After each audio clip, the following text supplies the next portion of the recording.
कक्षा 8 प्रश्नावली 14.1 के प्रश्नों को हल करेंगे हम। पहला प्रश्न है, पहले में 8 खंड हैं, 8 सवाल हैं पहले प्रश्न के अंतर्गत। तो हम पहले, तीसरे और 5वें सवाल को हल करते हैं और शेष आप इनको समझ करके खुद हल करेंगे। तो हमें क्या करना है, सार्व गुणनखंड ज्ञात करने हैं। तो इससे पूर्व की वीडियो में हम सीख चुके हैं सार्व गुणनखंड ज्ञात करना। तो यहाँ पे फिर से देखते हैं। पहला प्रश्न, 12x एक पद है और 36 दूसरा पद, दोनों के अलग अलग गुणनखंड ज्ञात करते हैं। तो 12x अभाज्य गुणनखंडन करते हैं। तो 2 दूना 4 तिया 12, 2 2 जा 4 3 जा 12 इंटू x। और 36 के करते हैं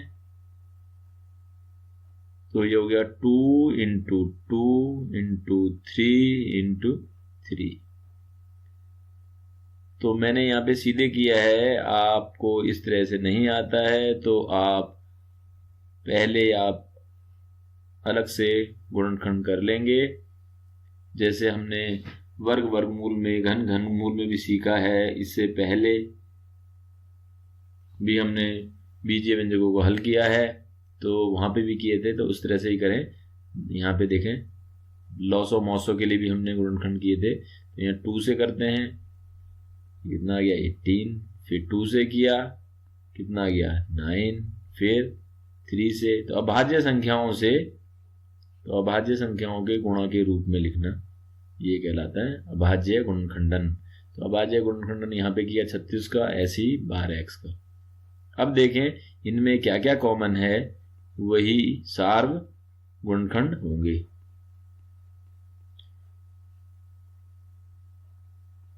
तो यहाँ पे देखते हैं क्या क्या कॉमन है। तो देखिए यहाँ पे 2 है, इसमें भी 2 है, यहाँ लिखते हैं 2। फिर यहाँ देखिए यहाँ 2 है, यहाँ पे भी 2 है, गुणा 2। फिर यहाँ देखिए यहाँ 3 है, यहाँ पे भी 3 है, तो ये गुणा 3। यहाँ पे x है, नीचे x नहीं है इस पद में, यहाँ पे नीचे 3, ऊपर अलग से दूसरा 3 नहीं है, तो ये छूट जाएंगे। यही सार्व गुणनखंडन हमने किए। अब इनकी गुणा कर देते हैं। तो 3 2 जा 6 2 जा 12। तो 12 जो है वो 12x में और 36 में सार्व गुणनखंड है, यानी कि कॉमन फैक्टर जो है वो 12 है। किसका? 12x का और 36 का। इसी प्रकार यहां पे भी देखें 14pq, इसके करते हैं तो 2 इंटू 7, यह अभाज्य गुणनखंड है, इंटू p इंटू q। तो इस तरह से 14pq के अभाज्य गुणनखंडन हमने कर दिए। प्राइम फैक्टराइजेशन हो गया ये। और इसके प्राइम फैक्टर क्या क्या होंगे? 2 7 p q, ये इसके प्राइम फैक्टर है। और ये इस तरह से लिखना कहलाएगा प्राइम फैक्टराइजेशन, अभाज्य गुणनखंडन। तो गुणनखंड और गुणनखंडन में भी अंतर समझना है। 28 p की घात 2 q की घात 2। तो यहां पे देखें 28 को कैसे लिखेंगे, 28 को आप अलग से कर लें तो 2 से 2 एकम 2, 2 चौके 8, फिर 2 से 2 7 जा, और फिर 7 तो कुछ अभाज्य संख्या है तो 7 बन जा 7। तो 2 इंटू 7, और p की घात 2, यानी कि घातांक हम पढ़ चुके हैं। तो p गुणा p, 2 बार घात है तो 2 बार इसकी गुणा। q की घात भी 2 है तो q गुणा q। अब हमको सार्व गुणनखंड ज्ञात करने हैं। सार्व गुणनखंड कॉमन फैक्टर, तो देखें पहले कौन कौन है कॉमन। a 2 यहाँ भी है, 2 यहाँ पे भी है, 2। फिर देखें यहाँ 2 है, ऊपर 2 नहीं है दूसरा, ये 7 है, यहाँ पे भी 7 है, गुणा 7। फिर यहाँ देखें यहाँ p है, ये p है, गुणा p। फिर यहाँ देखें q है, ऊपर नीचे एक q है, उसके अलावा कुछ भी ऊपर नीचे कॉमन नहीं है। तो इनकी गुणा कर देते हैं। 7 2 जा 14 p q। तो इस पद के 14 PQ के और 28 P की घात 2 Q की घात 2 का सार गुणनखंड 14 PQ है। तो यहाँ पे मैंने निशान लगा के समझाया है, आप बिना निशान लगाए भी प्रश्न को हल कर सकते हैं।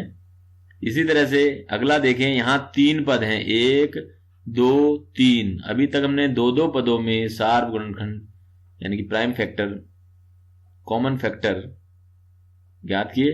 अब यहाँ पर 3 पदों में, तो तीनों पदों के अलग अलग प्राइम फैक्टराइजेशन करेंगे। 6abc, तो ये हो गया 2 into 3 into a into b into c।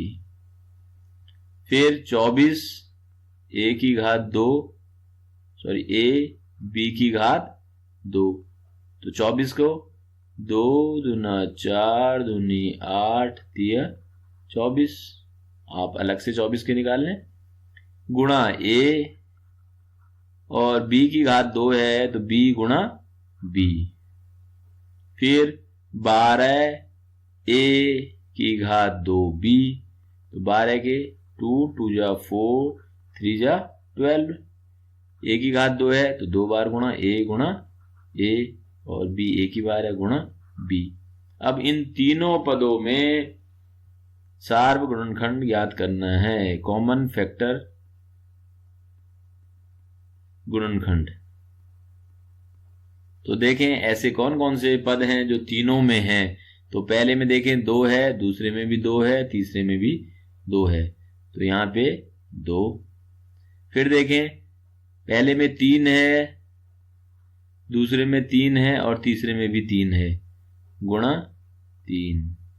फिर देखें पहले में a है, दूसरे में a है, तीसरे में भी a है, जो तीनों में हो वही कॉमन कहलाएगा।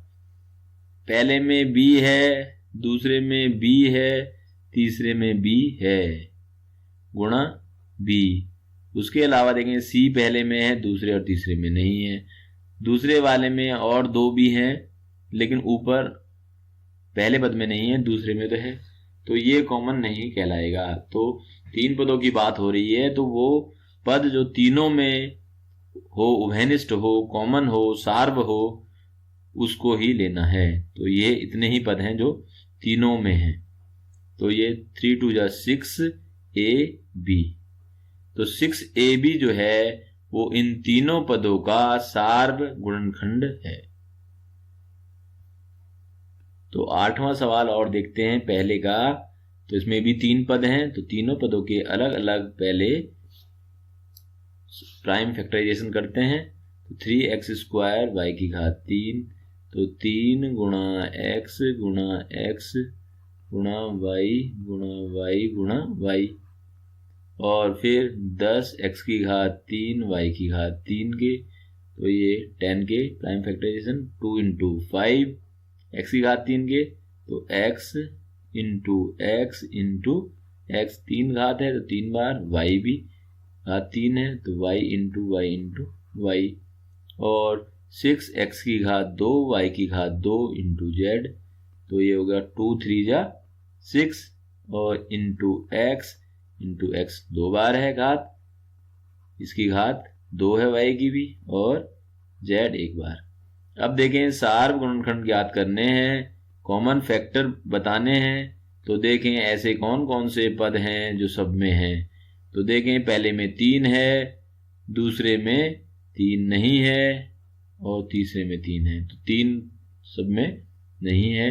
फिर देखें 2 भी सब में नहीं है, तो अंक तो कोई भी नंबर नहीं होगा। x पहले में है, दूसरे में है, तीसरे में है, तो x। फिर पहले वाले में x है, दूसरे में भी x है, फिर तीसरे में भी x है, तो इंटू x। फिर गुणा y पहले में है, y दूसरे में है और y तीसरे में है, गुणा y। फिर गुणा y पहले में है, y दूसरे में है, y तीसरे में है, तो गुणा y। फिर पहले में y है एक और, लेकिन दूसरे में भी है लेकिन तीसरे में नहीं है, तो नहीं लेंगे। z जो है वो सिर्फ तीसरे में है, तो सिर्फ यही सार्व गुणनखंड है इन तीनों पदों में। तो इनकी गुणा करके लिख लेते हैं, x की घात 2 गुणा y की घात 2, यानी कि x की घात 2 y की घात 2। इसको इस तरह से लिखा जा सकता है। पहले आप इसको इस तरह से लिख सकते हैं, फिर ये, क्योंकि चर पदों को हम बीच में गुणा के निशान के बिना ही लिखते हैं। तो ये x की घात 2 y की घात 2 इन तीनों पदों का सार्व गुणनखंड है। तो इस तरह से आपको शेष प्रश्न करने हैं पहले के।